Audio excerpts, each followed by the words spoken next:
What is architecture? Well, for us, architecture now is not just architecture. It's architecture and environment. And even in the Museum of Modern Art, with a new department that Carson Chang is developing, it's always about the environment. It used to be called ecology, but the word ecology in the world of academia and thought has lost power. It has been used too much.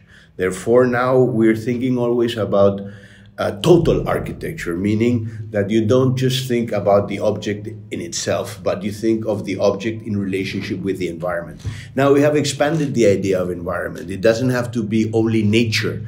Environment can be also the city. Environment can also be the skin of the building and even the interior design. So this kind of total architecture that we were doing in Spain in the 70s, it's now something that is coming back in our thoughts. So architecture, yes, but always with an ecosystem, and specifically we call it an environment.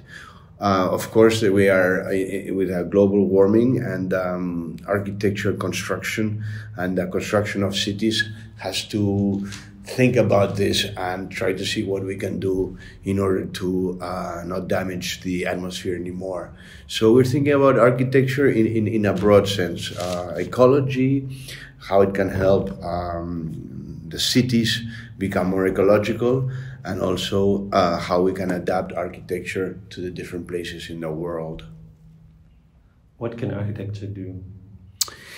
Well, architecture, if you zoom out of architecture and you don't just think of the objects, you zoom out to the metropolitan scale, to the city scale, and this is always in Ricardo Bofill Taller de Arquitectura, we've always thought about the city first, the city problems, because we always saw beautiful cities in history, but very ugly cities in the present, especially the suburbs, which were done in the modern way of not creating any relevant public space, while you go to Italy and you find some beautiful stuff.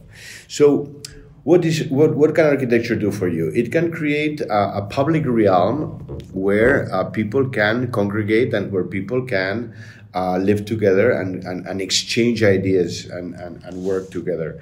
So if you think of architecture as urban design or as a city as a multiplication of architectures, we're thinking that the cities could be like the forests, that they produce oxygen, the forests, right? So if the cities, instead of not only being net zero carbon, can also produce oxygen, so kind of we're starting to be inspired by cities that are almost like forests. Now, we always have to have like big ideas, big utopian ideas, so we're not falling down in what does the window look like and what does the balcony project, how many feet does it project. So for us, architecture is all about working with the earth, working with the environment to be part of it. What is your architectural position? Architectural position is something that I will answer very, very simply. It's the opposite of the international style. So, of course, we had a very long 20th century with this modern international style where the tower in Chicago could be put in Nigeria and then could put in China and then could put in South America, Latin America, and now we are realizing, and the architects throughout the ages realized, that the place should be the position from where architecture starts. So this in the 70s and 80s with Christian Norbert Schultz, who was a great architecture critic, and also with Jenks and others, we define this as the genius logi.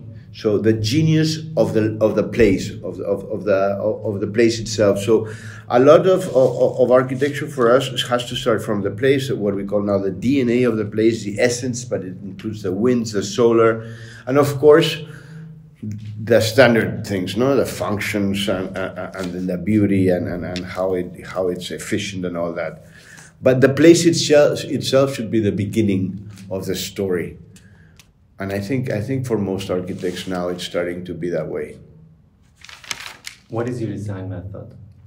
Okay, this is Taller de Arquitectura, so this started in the 60s by Maestro Bofill. my father, and the idea was always the workshop. It's all is a workshop, whether you're working with clients or you're working with other architects or whether you're working within the firm.